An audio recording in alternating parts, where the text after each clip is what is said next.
Sam, What's up? How you what's doing, going my on, friend? man? Just trying to look as good as you, man. It's Oh man. shit. I don't know. Just trying to make sure we're pushing the needle forward. Oh, I hear you, man. Day by day, little by little. I feel like I can't go a day without seeing something pop up from the TD team. It's I like, know. but I love it, man. It's Is that good. a pull-up bar behind you? I do. Yeah, I Did you bought it get? before this whole thing happened. I used to have a freestanding one in my apartment back in the day, and I had a thing where every time I walked by, I'd do like 3 to 5 pull-ups, Oh yeah. and I got to the point where I could do like 20 strict pull-ups, and I'm built like a South Park character. I got short ass arms, a really thick torso. I'm like 200 pounds, That's me. right, dude? And so I was like, oh, this is kind of Let's cool. go. Let's go. But it's such a grease the groove movement, right? Like if Yeah. I just consistently kind of keep at it, so. And it's like it barely fits in my door frame, so I can't like swing at all. Like I have to be so Strict. slow and controlled. Yeah. So it's been good. Maybe everyone should get one of those. But they're so expensive now. I know. Oh my God, I'm so thankful I got it beforehand just to have it around the house. What'd you pay? Like, I think I saw like one for like $1.50 or something like that. Oh, this was like $30. Oh, see, there you go. It's a snap. Yeah, dude, it was. I cheated. Like I didn't know obviously this was happening, but I got it right before this whole thing started. So I feel very blessed, and I've got a good place I can go lift if I need to. So no complaints on my end at all. Yeah. Really, guys, why I wanted to bring Matthew on here is because the dude's just, I mean, he's got the opposite of a glass jaw, right? I mean, he can just take a fucking beating. And, in a world where so many people are afraid to try things because of a fear of failure, and it prevents them from starting new projects or starting that blog or putting themselves out there, or getting in front of the camera or writing that, whatever that is, at the end of the day, if we don't take that step, and we don't decide that, like, I'm going to get better at that thing I fucking suck at, then we're never going to make it. And, I mean, you guys have been on here enough to see from me that, like, while I might get really fired up, what I give a shit most is that you respond. And you might find me abrasive, you might find me annoying, whatever. But as long as it causes you to go make action and you go get better, that's Totally. all I give a shit about. And, guys, like, I've had the joy of getting to know Matthew over the last few years and just getting to, I mean, the guy is just the epitome of a happy, beautiful human that's just always welcoming. And I know it's not always like that for him, and he's been through his journeys. But, it's to have that attitude day in, day out, I think is what it really takes to be successful in this industry, not only as a coach, but as a leader. And then as an educator as well, as he's now developing other employees, not only from a personal, interpersonal standing, but like as a coach and their sales, but he's also learning himself. So would you give everybody a little bit of rundown, who you are, where you came from, how you got into fitness, kind of give like a little bit of a good story to it, and then like what you do now and who you work with and what's going on. Yeah. Well, number one, thanks for having me on. I always enjoy talking to you, just chopping it up, and you are such a great source of energy yourself, and I enjoy these. So I also, just a plug for TrueCoach, we've been using TrueCoach with our company the past few months, and nothing but like phenomenal reviews across. I myself find it very user friendly because I'm like go. So it just makes it so easy. But for me, oh man, I think like anyone else, like meathead in high school, played sports, lifted weights, didn't know what the hell I was doing. I'm pretty sure that's a common story. And I remember I went to UMass Boston, the College of Liberal Arts, didn't know what the hell I wanted to do. I just knew that I enjoyed exercising, training, running, lifting weights, playing sports. And I always had this feeling that I wanted to help people. Like, okay, there's a problem. Like, let's solve the problem. Always have like a kind of like a solution-based mindset versus, let's just complain about the problem.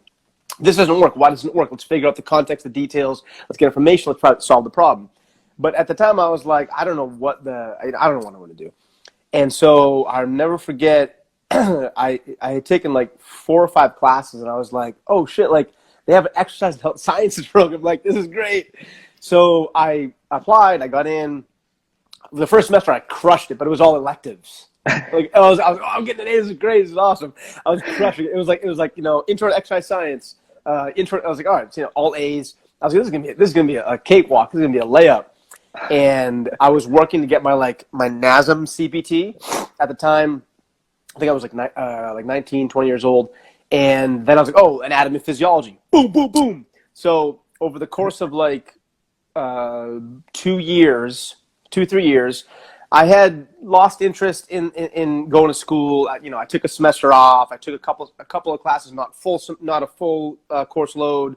Failed a bunch of classes. All in all, it was like 13 failed grades, which you and I both know, like, failing is not always an E or an F. Sometimes it's a C- or lower. So, about 13 failed grades, and I'll never forget. This was one of many moments that really made me realize. Like, you posted earlier about something your father had written, and like like it sticks with you, right? Like, I read everything, by the way, just so you know.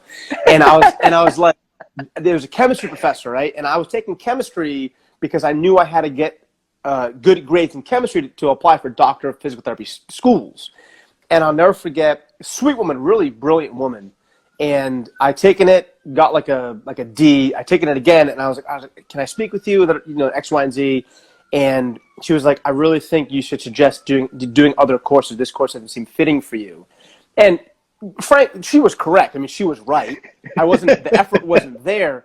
But that was a great moment, because in moments of adversity, right, you either say, well, fuck you, like, I'm right, you're wrong, or say, you know what, swallow my pride, say, you know what, I need to work on this. This is something I need to do. And so after, like, getting hit in the face with a few of those, like, consecutively in a 1 year period, I was like, all right, maybe I need to do some internal searching and figure some things out. So along that period of undergraduate, like, all in all, it was like a 6-year period.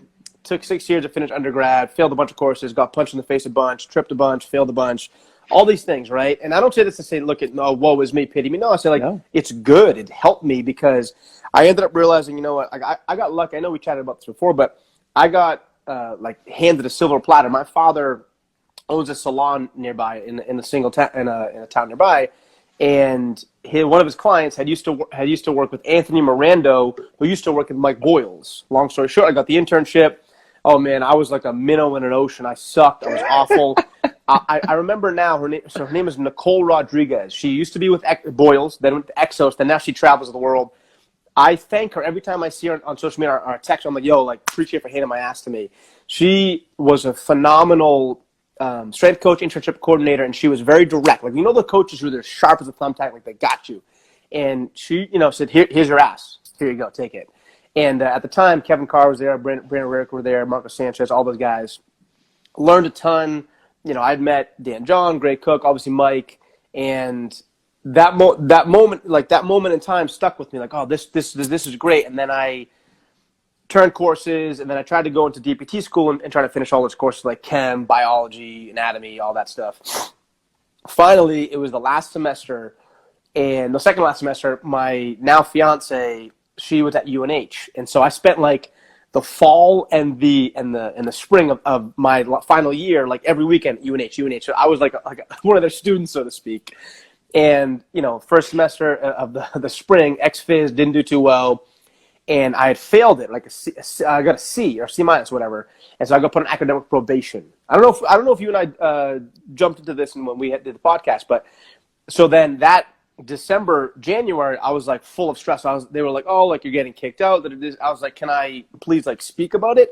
So I had to write a letter of, like, why I deserve to be in it, what I plan to do with it. I don't know. I'm super lucky. For some reason, I don't know, they must be dumb, but they let me back in the program. Like, look, just finish your last semester, get the fuck out of here.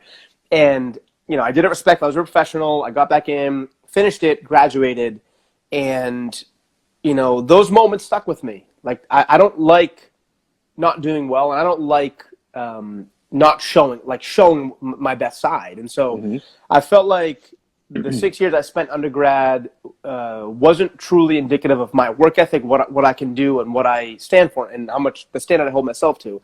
So I kind of took that as a personal, like, I need to be better. So over the course of graduated in 2011, and now 2020, so about 9 years. I've been fortunate enough to, I've learned from some of the best people in the industry. I literally reach out. I'm like yourself. I reach out to every single human being. Hey, I want to learn from you. Can I go shadow? Can I volunteer? It's not like, oh, yo, sweet IG post, bro. It's like, hey, like, I love your work. Can I come volunteer and shadow? I did that for a year. I still do that today. And I'm 31 years old. And I think we always have to continue learning and developing. And so for me, I took every opportunity, right? So let's say a door's cracked open, right? You're like, let me. I'm gonna open the fucking whole thing open. Like, let's look at the whole, like, exactly, yeah. Like, and I think people are really afraid to fail. And for me, I had failed so much. I was like, you know what? I already have all these failures. I'm already at rock bottom. Might as well just try something. Like if someone says no to me, okay, great, that's awesome. I appreciate your time. I'm gonna go to the next person. Like don't burn a bridge though. Don't be bitter, right? So I've never burned bridges. At least I don't think I have. I've always been respectful and professional. And over the course of the past, about like 9-10 years, I've been lucky enough to speak at places like Google headquarters, Exos. I've spoken at Stanford University. I've spoken in Italy. I've been so fortunate to do some NSCA clinics and speaking engagements and events. And then it was kind of cool this past February, kind of full circle. Not that, this is the Mecca, but for me, it was meaningful because of what I've been through. I was awful in the internship at Boyles. I said, hey, Mike, I'd love to come present doing an in-service. I'm doing some of these things with NSCA. Love to kind of practice it with you and give me feedback. He let me do an in-service with him. And that was kind of cool for me personally. Yeah. It's not like a bucket list thing, but it's more of like, the fact that he respected my work to allow me to go speak after I sucked at the internship about like 9 years earlier, that was meaningful to me. And getting feedback from him and, what he thinks. Because, if there's anyone who knows speakers in the industry, it's Mike. And I said, Mike, look, like, can you give me feedback on how I did it during your in-service? What's up, Tony G? And he gave me feedback, and that was awesome, and that was super helpful for me. And what's up, Warhorse? Oh, what's up, guys? Yeah. So, I've been lucky. I think the biggest thing is if you put your head down and work and you respect others around you, I think it's and you're consistent. I think that's a big thing too as well, Sam.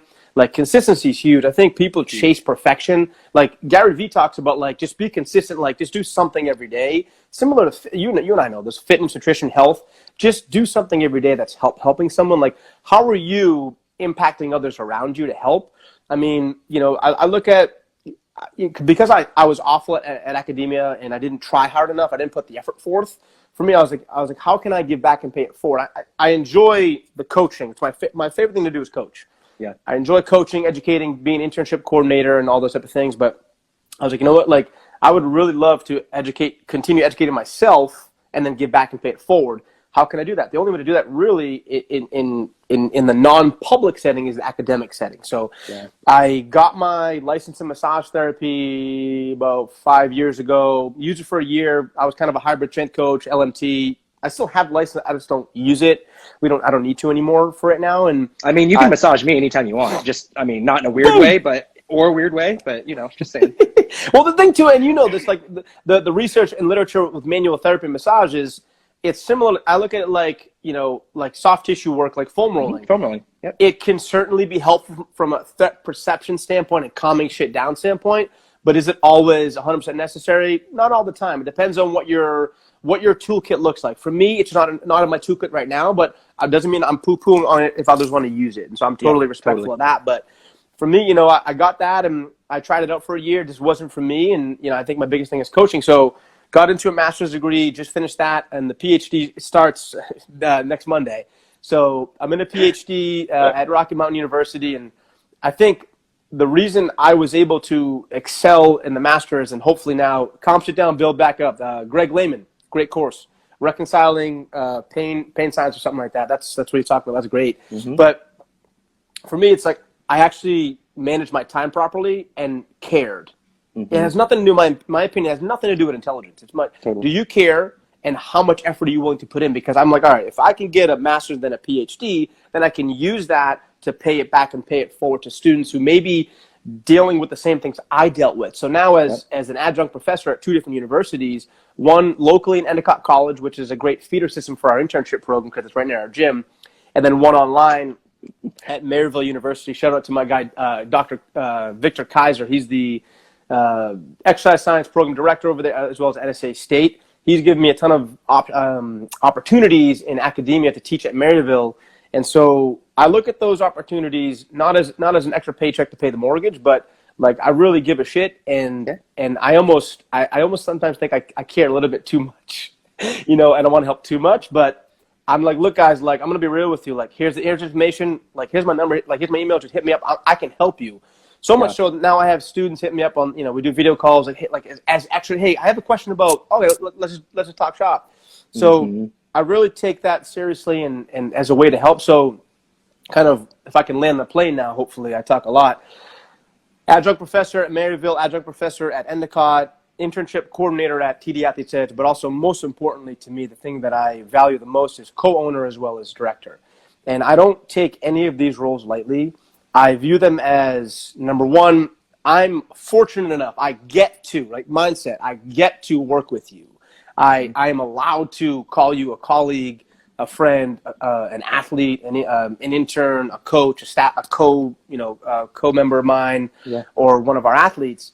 And I don't take that stuff lightly because I'm in a position where I have to know how to lead from the front as well as lead from the back, listen more than I speak, and understand those around me. Because if I'm not communicating at a high level with the different amount of roles and hats I wear, I'm going to suck and I'm not going to do right for you. So I think the biggest thing I've learned, and I know obviously Brett Bartholomew's book, Conscious Coaching, has taken meteoric rise in the past couple of years. The course I teach at Maryville University is actually built from him, by him, for that book. So I was like, all right, this is great, but communication is probably what I like to believe my strongest skill among everything else, because if I can't communicate effectively with you, well, it's not going to be a good relationship, and I'm not going to help you climb the mountain and get to your goals a la Mickey to Rocky. So to me, it's you got to communicate properly and take your lickings, and failures, in my opinion, should be able to fuel success. What's up, Dane?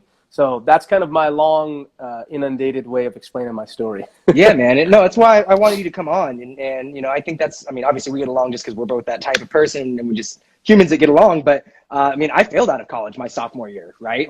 And I had to write the letter to get back in, and got back in and graduated, did the thing. And then I only work in fitness because in 2008, there were no fucking jobs. Yep. So I had to sell gym memberships at 24 Hour Fitness. And then I got into powerlifting and Olympic lifting, and then got fired from my first real job and came back to become a trainer. And then I moved to Austin to get out of the fitness industry, wound up at some place called On It. And then some place called On It. And then all of a sudden, I get to travel the world and teach education, and it was and then now to move to Colorado and join a online training platform, and then COVID hits, right? And it's oh shit. And we just announced today, guys, if you didn't see the post, we just announced we got sold. So we just got acquired by TSG Global, along with BrandBot, Mariana Tech, ZingFit, Tribe. So, a number of tech solutions. So pretty crazy to look at the timing of things, but all in all, it's just the effort of continuing to keep going and pushing through, and figuring out we both have the fitness thing in common, right? That's what we do. But at the end of it, it's really been, I think, our similarity. And it's just going out there and getting it done, shaking hands, kissing babies. How you doing? How can I learn from you? We may never do business together, but that doesn't mean that we won't have value together down the road. Right. And or you're going to introduce me to someone that I oh shit, how do you not know Sam? And you need to meet this person. And then it's well, that relationship with Matt became 20-fold, right? Even though him and I didn't exchange any money, right? So the communication piece. But, I think to get through that though, it really to go through this industry, and I want to have this conversation because coaches are going through it right now. You're pushed up against a wall, and you kind of got to fight and say all right, fuck, shit's not where I want it to be right now. And it's not easy, and I maybe lost my secondary income, and I've got to fight, and I've got to say I got into this fucking industry because I want to help people, and right now shit's not easy, and so you got to come out of it, and you got to come back out, and you got to come back out strong, right? And that's inevitably that's you having to learn how to deal with adversity. That's you having to come out of okay, what is this trying to teach me right now? Because I'm clearly lacking it to move forward. And I think you've been such an expert in that through a lot of different scenarios. You teach and you work with young kids and you work with interns in this space. How do you help prep someone who's really nervous about taking that next step or really putting themselves out there? I know it's the fear avoidance of, imposter syndrome. Yeah. And what the fuck is going through our heads, and how do we push forward? It's a great question. And I myself have dealt with it. So I think, me being on that side, I'm able to say, breathe. Number one, I think, hey, take a deep breath. Whether it's an intern, a student, my assignment's late, a coach saying I fucked up, an intern saying, oh shit, I'm late, anything. A client saying, oh, I wasn't able to get to the workout. It's all good. All love, it's all good. It's just breathe. It's what, in my opinion, it's you and I know this. If you eat 10 donuts in one day, you're not going to all of a sudden gain be fat. Conversely, if you work up for 3 hours one day, you're not going to be jacked. it's like things take time. So I think number one is take a deep breath, be patient. And then me in the position of coach, teacher, educator is how can I continue to be relatable, but also more importantly, vulnerable? Because if I'm relatable, you'll trust me, you'll build buy-in. And if I'm vulnerable, you're like, oh shit, like they deal with the same things that I'm dealing with. Like I want to talk about that more versus like you suck, get it done. And I know this seems so obvious, but I'm telling you, it's super effective if you just kind of meet them person where they're at versus speaking above them, down to them. So, for me, it's like I tell whether it's our interns, the students, the staff, the coaches, whatever. If someone's having an issue, like, hey, like, let's hop on a call. I'm very much like you, like you were on IG Live the other day. I was like, yo, I'll hop on right now. I'm very proactive, and I don't like things to sit under the rug. And I'm like, okay, how can we address this? What's the solution? How do we get there? Not like, oh, let's just sit here and perseverate over the problem. No, like, let's get to the fucking solution, and let's work together as a team. Let's collaborate. And so I obviously like to do things as a solo act, but I am more so, my favorite thing to do is be part of a team. How can I help the team win? Eric Thomas talks about like, E.T. hip hop preacher or whatnot, but you glean what you can. He's great. You glean what you can. And he says an average person delivers the product, and a good employee is like, okay, like they do a great job. A great employee is like, okay, let me fulfill the need and over deliver and say, hey, what else is needed? Let me do that as well. And I kind of butchered the quote there, but the point is, like, extend further than you have to, over deliver, give more than what is needed, so that they say, holy shit, I cannot ignore this person. I need to, you know what? God damn it, he's trustworthy, he's responsible, like he gets back to me. And I don't do that to be like, oh, look, it's someone is entrusting you with their health, their future, their career, their education. You're like, let me be the coach to them that I wish I always had, because I never had one. Right, I had it in sports, shout out to my soccer coaches and basketball coaches and track and field, but in education, I can't honestly sit here and say I had someone that truly, invigorate, like lit a fire under my ass. And that's not to put poo-poo on them, but it's like, I never had that person. So I'm like, how can I be that person? Or like every day I'm like, all right, like what can I do better today to help empower someone else's life that I'm working with? And so whether it's on social media, education, interns, whatever it may be, the staff, I'm just trying to look for opportunities to help. And I don't do that for a pat on the back. I do it because I care, because I didn't feel like I was given those opportunities. So I'm like, all right, let me at least help them. When someone has an issue or a problem, or maybe insecurity or fear, I think the biggest thing, like what are you talking about? Versus let me actually sit and realize what they're saying, or let me think about what they're saying. Like, for example, right, like the skill of active listening versus hearing someone, right? I liken this to, all right, Tex and I are just, Sam and I are just, texting or whatnot. Sam says, yo, what's up, bro? And then all of a sudden, Sam's waiting now. He's waiting for a response. I get the text, hey, what's up, bro, from Sam. And I'm like, let me think about what he just said. Like, let me actually, think about what he asked me. Okay, cool. Hit that, connect that with my thoughts of what I'm going to tell him in response. Okay, great. Let me type back. That's active. I'm applying what you said and then utilizing it in the response. Active listening versus hearing, which is Sam says, yo, what's up, bro? Automatically, Sam sees the 3 dots of me typing. Boom, here's an answer. You didn't even take into what I said into account. Mm-hmm. People have like an automated drafted response without even listening, applying the information. Okay, critical thinking skills. Let me think about that. Oh yeah, okay, and then let me hit you back. Like the skill of active listening, it's a skill. Like, no one wants to utilize active listening skills. And I liken this to, like, active reading skills. Like, I just put up a post on Slamport Squat. And you know me. Like, I'm like, all right, here's the deal. Here's what it helps you with. Here's the benefits. Here are the keys. I'm like, I'm trying to, like, versus, like, oh, here's a video. Cool. No, I'm trying to educate. Someone puts, and this happens to everyone, what are the benefits? And I'm like, I could be a dick right now and say read the caption. Or I could say, like, do it in a nice way. So I'm like, great question. It's labeled in the written content like flex, like, take a peek. And it's like, part of me is like, motherfucker, like, you know what I mean? Like, I'm like, Matt, like, just be patient, be helpful, like, listen. Again, there's a line of integrity that patience only goes. But I think the biggest thing is patience, vulnerability, and relatability are huge. Yeah. And Dane chimed in, mentors are career game changers. And I agree with that. I think if you have the right mentors, I think they can truly help you on the path that you're on. Yeah. it's interesting. You know, I am so not a patient person with that kind of shit. Cause you know, I'm 33. So I definitely grew up in the like, shut the fuck up, work really hard, don't talk, right? Yep. Baseball practice, freshmen pick up the balls, freshmen clean the cage, freshmen get, you know, and that's just the thing. And it was just like, you don't say anything about it, you just do it, right? Was it awesome? No, but like, you know, you just pay your dues kind of thing. And like, that's not the mentality now. And it's like, you know, I have a really hard time with like, someone will ask a question like, hey, I need marketing help. I'm like, well, I mean, there's an interview right above this post with Joe Coleman, right? Like, and I've written, 20 blogs on it. Like, right? Ask the question, right? Like, because I'm at the point where it's like, man, I can't help you, right? Like, I can show you that there's a lake, but like the whole water fucking analogy, but like, so, but I get it. I get being patient because not everybody has been gifted the opportunities. I've been gifted some amazing opportunities in my life, right? I work for them. I make sure it's very clear that people like, I might have won a lot, but ain't no one out there going, he hasn't earned it, right? Ain't no one going, he doesn't put the work in for it. And so that's been something that's super important. So how do you change that mindset? That's a mindset thing, to look at taking that next step and being accountable to your own fucking actual desires and wants. And it's not just being fluff shit just to say something like, oh yeah, I'm working on this. No, you're not. You say that to me every single time. You're not actually doing work towards it. If you actually wanted to have that blog, you'd be fucking working, getting up at 4 a.m, whatever that is, that you're not. It's just fluff, right? So like, how do you help people get to that? Yeah, I liken this to the client or the athlete who thinks they're invincible and can keep lifting recklessly and not get hurt.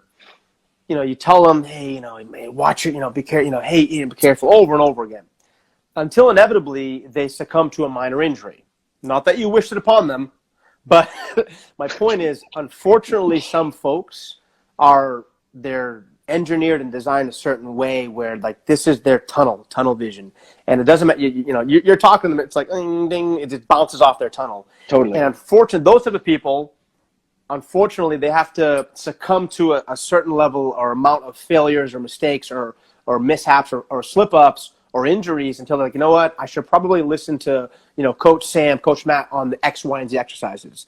So that, unfortunately, is like the worst-case scenario. There's nothing really we can do, unfortunately. Mm-hmm. The other scenario is the person who, they're kind of like, oh, let me think about it. Like, I'll kind of listen. Like, let me try. They just take a little longer to kind of adhere to what you're trying to say. Mm-hmm. And then the easiest person is like, okay, I'll do it right away. No problem. Like, coachable. Thanks, coach. Like, you're like, oh, can't everyone be like that? But if everyone's like that, we won't get better as coaches. So I prefer like a good amount of the hardest person and like a good amount of the middle person. If I get some of the easy person, that's just a layup. But for me, having someone understand, okay, what it takes to do something, I just try to act and lead by example and show by example. Yeah. I think, you often have a lot of people say like, why is he or why is she doing this and that on their own? Why are they writing this blog? Why are they waking up at 4 a.m. to do this? Why are they working out? Why versus like, stop worrying about why they, worry about why not you.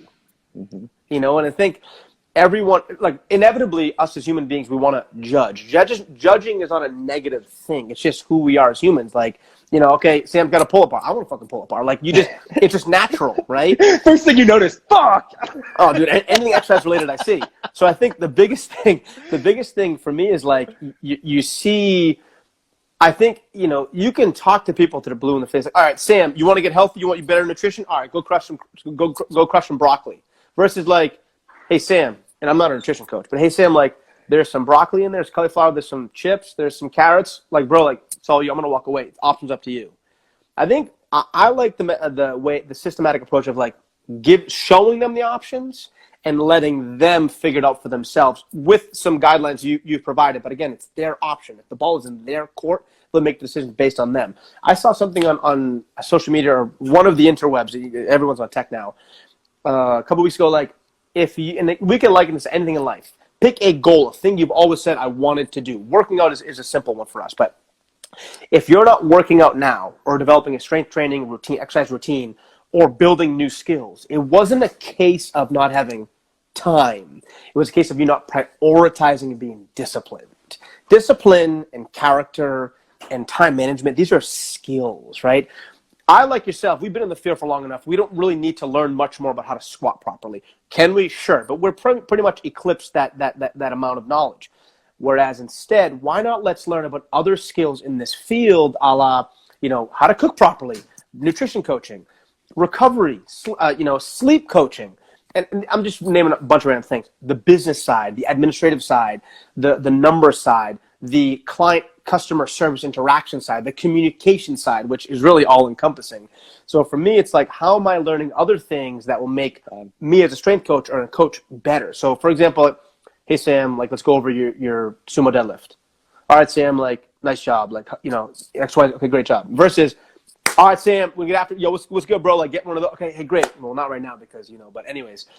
Okay, great. All right, before he goes, let me watch the side view. All right, Sam, get those.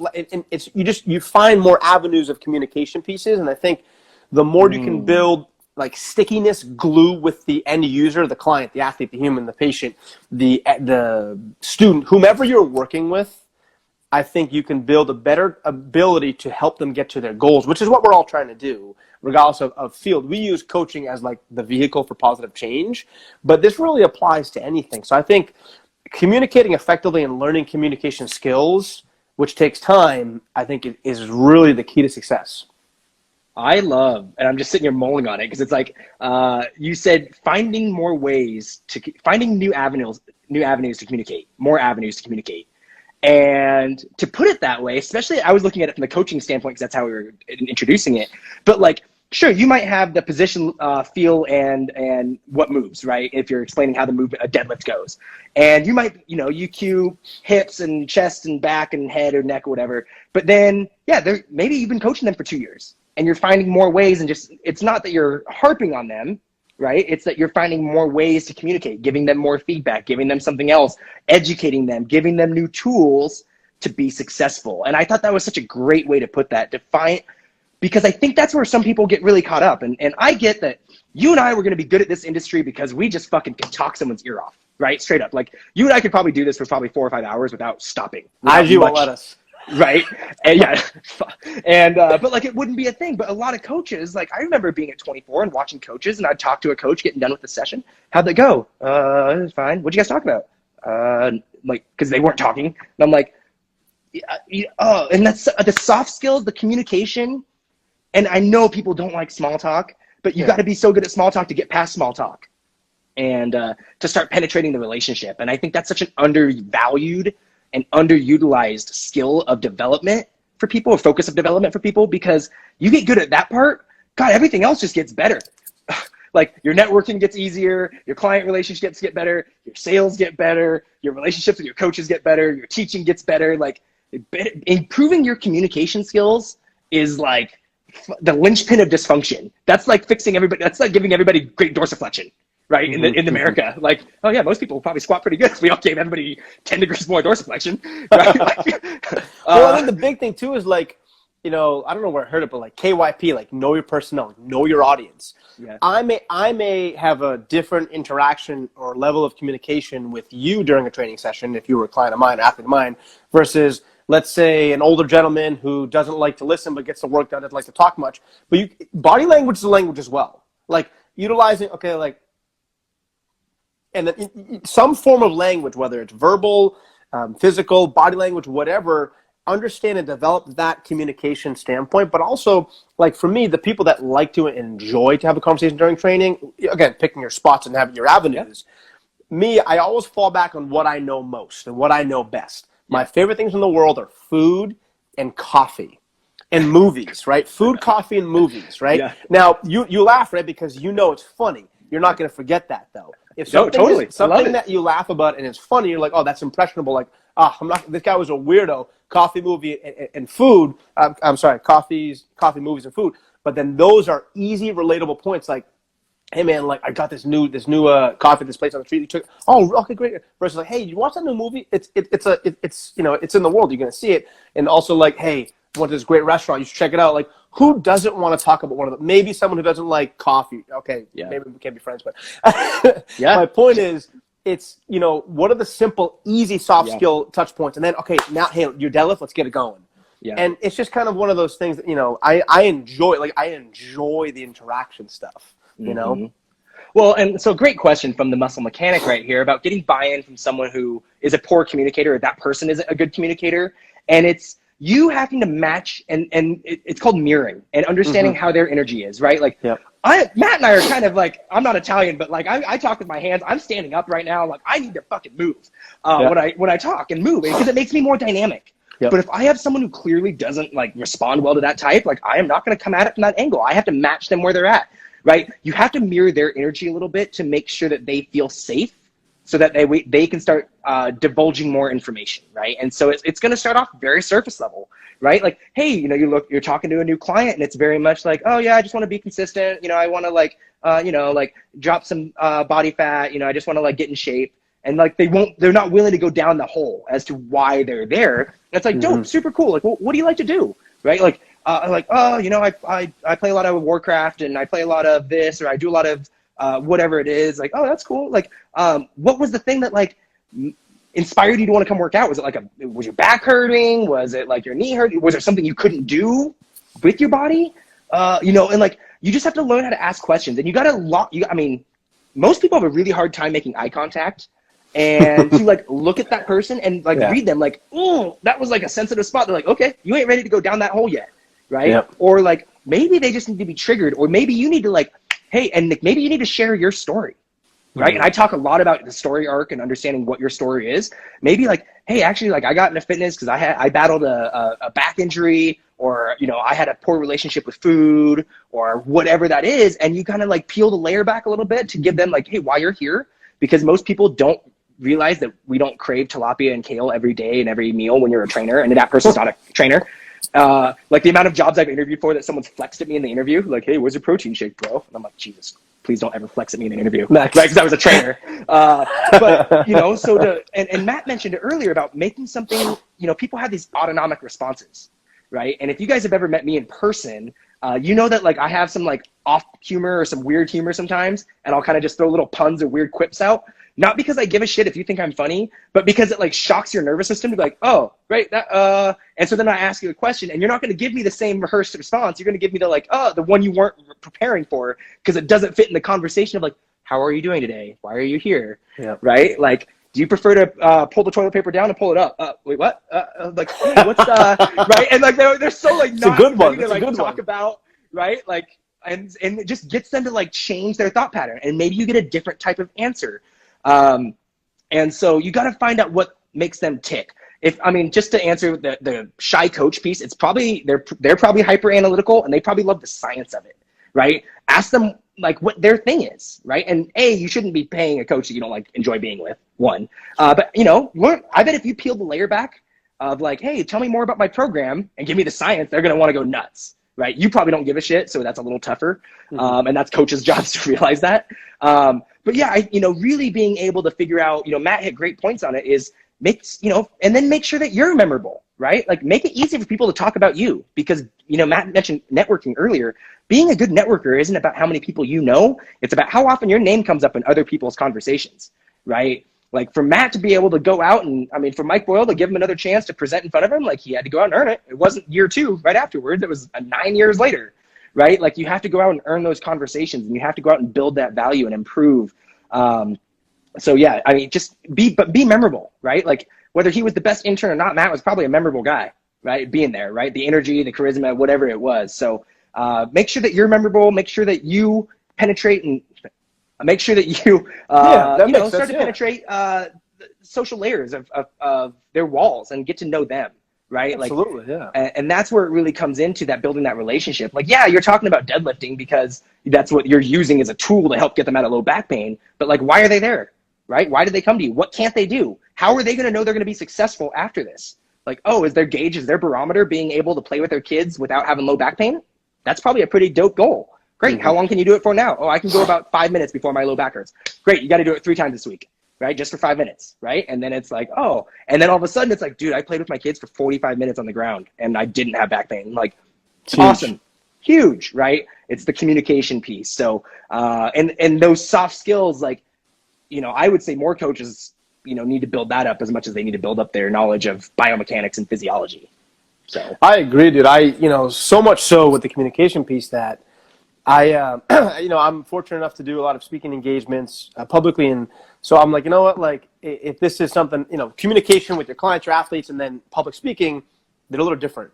And so I was like, all right, let me hire someone. And so I, through many avenues, found Jenny Rarick, wife of Brendan Rarick. She's a phenomenal professional speaking coach. Just plugging her. But I think the biggest thing she taught me, so what you were doing earlier with your hands staying wide, that, from her teachings to me, that showed vulnerability. I'm here, I'm open, I'm welcoming. How can I relate to you versus and you and I both know this, but to have someone validate, that's great. And so I think, for me, utilizing her to help me in the speaking realm, also communication side as well. And so when you have a shy client or someone who, this is outer space to them, the gym, I'll never forget, we had an athlete come in on the table during the assessment. She says to me, hey, what are your goals? Like, hey, what are your goals? We all ask this, right? And it's like such a generic thing, but we have to. She says, I want to feel like myself again. And I was like that to me was so powerful. And it's like, all right, we're going to help you get back there. I think she had like myasthenia gravis or like some sort of T-spine neck, whatever. It was pissed off. It was flaring. Yeah. And over the course of 3 years, she's learned postural, upper back, neck strengthening things over time to kind of manage the pain and get strong in those areas. I think the biggest thing too is like, what's up, Russ? You have an iceberg, right? You have the tip of the iceberg is the goal. What's underneath is the human being behind the goal. Client comes in, 16-year-old, post ACL surgery, 8 months, and you and I both know there's a psychological, like a biopsychological pinpoint as well. And all right, hey, X, Y, and Z client, what are your goals? I want to build knee strength. Okay, cool. And then we go to the program. Or I want to build knee strength. All right, why is that? Like, give me some more information. Well, 8 months ago, my ACL, X, Y, and Z, and I just don't feel confident. Boom, gotcha. That's my rope. And there we go. In the training, hey, X, Y, and Z client. Like, X, Y, and Z client name is Joe. We're gonna go with Joe. Joe, those hurdle hops you're doing and the stick and the decelerating, that's gonna help you strengthen the knee. That's gonna help you build that confidence you're talking. Because you're telling me your knee, you feel strong, but mentally you're not ready. Let's do this 3 times a week, X, Y, and Z. Months goes later, Joe's like, yo, coach, this is great. I think having the underpinnings, the layer, what's beneath their goal, like, don't just coach the goal, coach them as the human being, meeting them where they're at.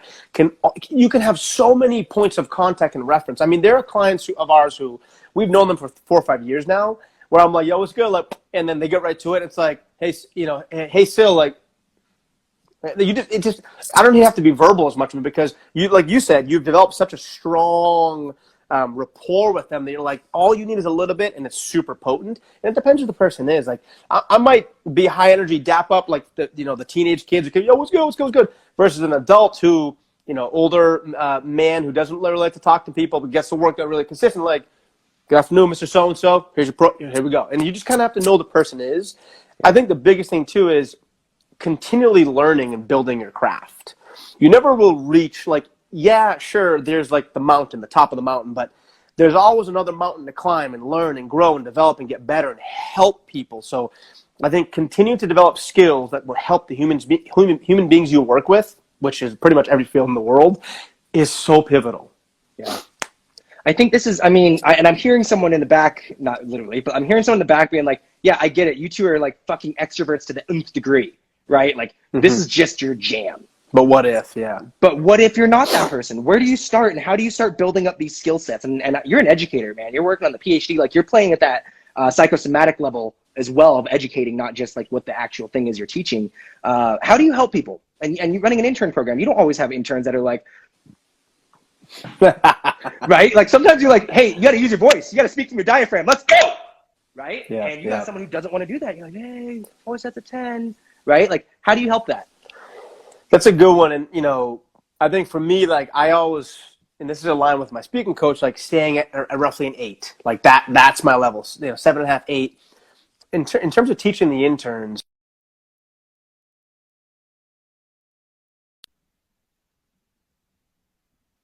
a little bit not ready, kind of not prepared. They kind of like, what situation did I get myself into? I'm just filling off what my school told me to do. Versus once in a while, you have someone who's like sharp as a thumbtack. But that's an easy one to educate. The hard one is like, how do I get them out of their shell? But how do I do it in such a way that is comfortable for them? I don't think we can overlook the points of what's comfortable, right? What does someone feel, okay with doing? What's their comfort zone, right? Everyone has their own comfort zone. I'm not saying stay in the comfort zone. You and I both know growth and development happens out of the comfort zone. But if they're in the center of their comfort zone, the nucleus, if you will, help them get to the membrane. Help them get to the membrane through multiple avenues, multiple touch points over time. That's the key thing. It's not going to happen on day one. So I always, every interaction, if I don't know you, I kind of come in like, hey, like, what's good, man? How you doing? Versus like, yo, like just kind of coming in even keeled. And then, conversation, I'm looking at your eye, I'm looking at your body language, how you feel, like, are you here? Like kind of reading a little bit, getting information, getting contextual values to talk about. And over time, you can kind of see what someone's comfortable with. I think the biggest thing, too, is accountability, right? Students and the younger up-and-coming professionals in our field and this current society, like you and I talked about, it's like, yeah, sounds good. No eye contact. Yeah, I'll get to you late with things. For the most part, if you get right in their face in a very professional and respectful way, like, hey, I noticed you didn't pass it. It's all good. I'm gonna let this one time fly, but don't let it happen again because X, Y, and Z will happen. And I don't have to do that because you're a great person. I really want to help you. You're like, oh, I don't want to let that guy down now. Shit, he's in my face. I wasn't rude. I wasn't disrespectful. Yeah. I wasn't unprofessional. But that's the biggest thing, like accountability. You have to be upfront. So I had a student at the beginning of the semester didn't pass an assignment. Next day, I'm like, hey, Mr., doing attendance. Hey, yep, Joe Smith, Larry John, whatever, right? Oh, hey, by the way, Susie, I didn't get your information for this assignment, by the way, but let's chat after class. I want to make sure you have all the information you need. Was I calling that student? No, sure. Well, do it in public in front of class? Sure. But I wasn't rude or disrespectful. That's just my tactic, my strategy. I also knew this person is part of a sports team. They can deal with adversity. They're not like a super shy kind of close up person. I was okay with doing that, and they thanked me ever since. Now this student like we talk. He's the one I do video calls with, so he's the one who wants to learn more. So hopefully it helped him. Yeah. I don't know that there's an exact science. Sure, there's research and literature and information out there, and certain tests and protocols that we can use to help us, but I really believe like the je ne sais quoi, the secret sauce is getting to know each individual person the same way that you would, as a coach, program for me individually if I were your athlete. And it's hard, right? Like people, oh no, I'm the best coach in the world. This is the best training program. Great, but can you communicate that to the end user? Because if you can't, then you're just wasting your and his or her time. And like also most coaches or people when they get to a certain level, like, nah, I don't need to do this stuff anymore.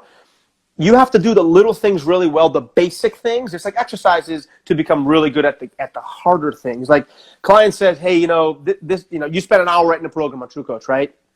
Phenomenal. You're banging out. You're done. Okay, Monday comes around. You're like, oh, I'm done. We're good. Client says, you know what? A1, D2, and this exercise over here didn't feel good for me. You're like, I got to go back. No, I got you. What can I do? Here's the solution. I'm going to solve it for you. Let me know if that works now. Okay, keep you posted. Most people don't want to do that. They don't want to go the extra mile. They don't want to give the extra effort. They don't want to do the extra little thing. It's the little things, like the boring, mundane things, in my opinion, are what really, you talked about at the beginning, pushing the needle forward every day. Mm-hmm. Yeah, man, it's tough, right? Because I get it, and I'm trying to learn how to be more empathetic around it because I'm not like I'm tough. Very much of like I'm the kid that I was undersized as a high school athlete, right? Like I was on the bottom of the bench, like I just was on the team because I was a hard worker and I was a good teammate and I was good energy. Right. So then just getting in the workforce is like, oh yeah, just work really fucking hard. Right. Like, and all of a sudden like you get to a point where it's like, oh, motherfuckers don't work very hard. Right. So then I'm like, what? No way. Like I've always been the worst. I've always been at the bottom. So if I'm here, y'all like better be up here. Right. So like, that's just very much me. But I'm trying to like, I've always just been willing, like, yeah, I don't know. Let me go figure it out. Let me go learn. Let me go try. I don't know. Right. Because I'd rather take a jab to the jaw in round 1 than a haymaker to the fucking temple in round 12. You know what I mean? By just like, you know what I mean? Like, yeah, when you're going to suck at everything going into it, right? I'd rather suck at everything just like, oh, let me just see. Well, okay, I could go down that way, or, ooh, I need to go get better here before I go attack that thing. But for a lot of coaches, I think it's also learning, and just people in general, taking a step back and saying, where do I start? Where do I start when I need to take that first step to get better? I don't even know. I hear these guys talking. This shit makes sense. I know I need to get my business better. I need to get training better. I need to get better here, blah, blah, blah, blah, blah. Holy shit, there's so many things. Where do I start? Simple starting point for me, and I wish they had a course on this, an undergraduate degree. Write a professional email. And I know it sounds so like, oh yeah, we get it. Create an email signature that you're comfortable with. It's professional. There's contact information. Write a professional email. Now, I know that's a skill you're like, oh, that's not even important. It's actually very important. It's also a skill of communication. Communicate professionally.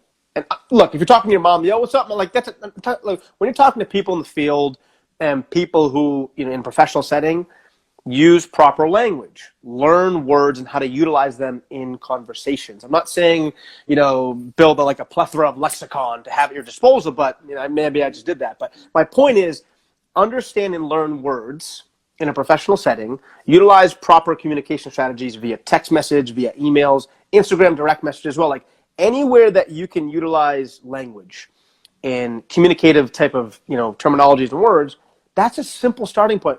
And like, oh, well, what do you mean? You're on your phone 24/7 now in this current world. Even when we're in this current situation, everyone's on their phone at all times. You and I both know this, right? So that's a great starting point.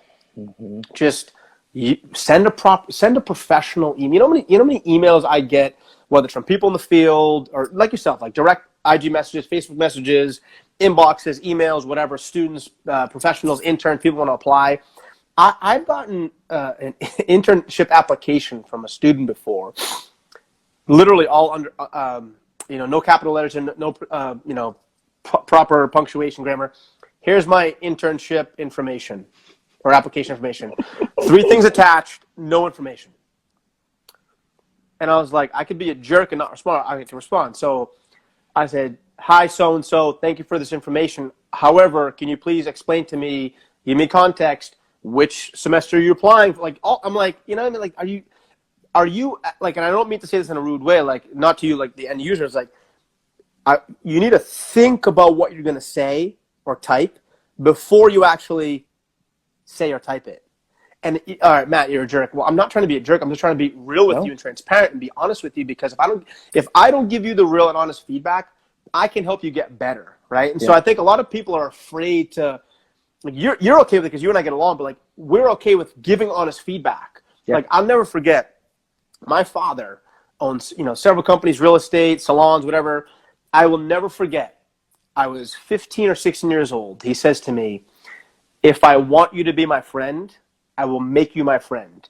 And I tell him, like, Dad, that's fucking crazy. That's so aggressive. But now thinking about it, right, like 15 years later, I'm like, as a businessman, as someone who is very direct, problem solving, solutions based mentality, like, what is the issue? He'll take your shirt off his back for you, like that type of guy. I'm like, wow, this is amazing. This is a pearl. This is a gem, because you really have to be strong-minded in the sense that you're direct. I think people are like, you're late. Don't worry, it's okay. Don't worry about it. Well, you're not helping that person. I'm sorry. You're actually enabling them. Mm-hmm. So I think we really have to be okay and comfortable as coaches, teachers, educators to say, hey, look, like, you know what, you may have made a mistake, but it's okay. I'm here to support you, but you also need to help and do the work yourself, and I can guide you in the process, and you can get to your end goal. Because you talked about it earlier.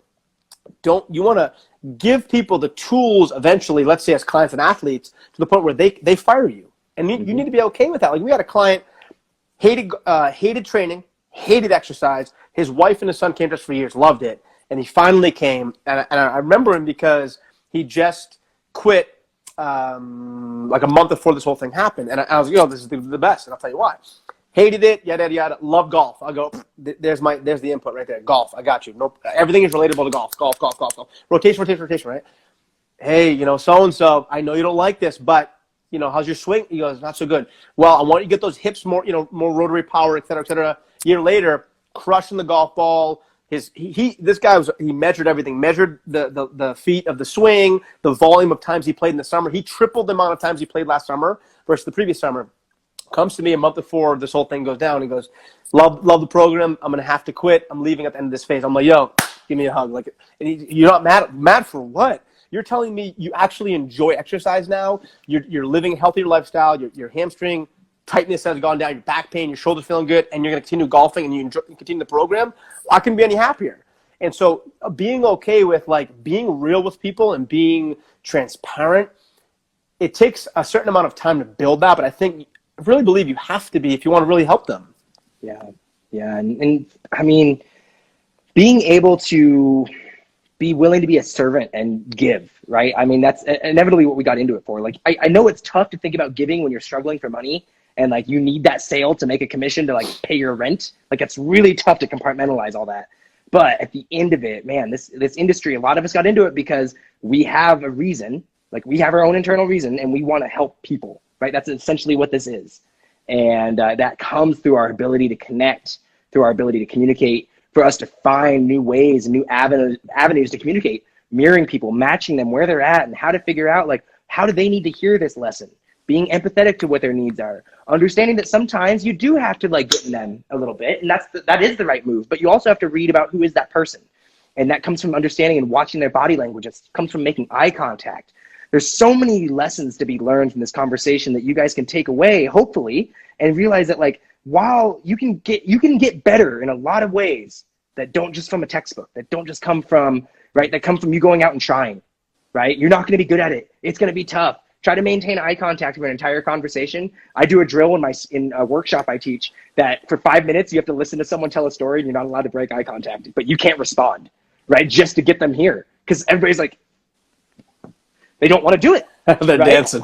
Yeah, it's right? true. They're like, ugh. And Uncomfortable. like, just to get here. So yeah, really listen to people. Active listening, as Matt mentioned way back in the beginning. So man, this was awesome. Just getting to learn about how you approach things, how you educate your team and your students, and ways to improve and what we can do to get better and serve, because that's what it takes. If we want to really serve and we want to do the best we can, man, we really got to look at, like, how do we build sustainability in this career?